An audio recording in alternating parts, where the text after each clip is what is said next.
Poisson Cru. Fish salad. A side dish from French Polynesia. Serves 4. You will need 7 ingredients.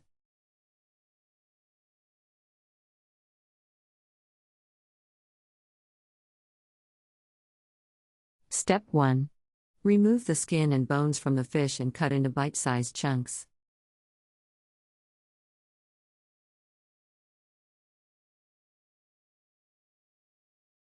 Step 2. Place the fish in a bowl and pour over lime juice just to cover. Add 2 sliced onions, 2 teaspoons of green peppercorn and a bit of salt. Mix thoroughly with a wooden spoon. Cover with cling wrap and place in the fridge for 8 hours. Drain out the juice and add 1 cup of thick coconut milk. Line salad bowls with lettuce leaves and place in the fish in the middle.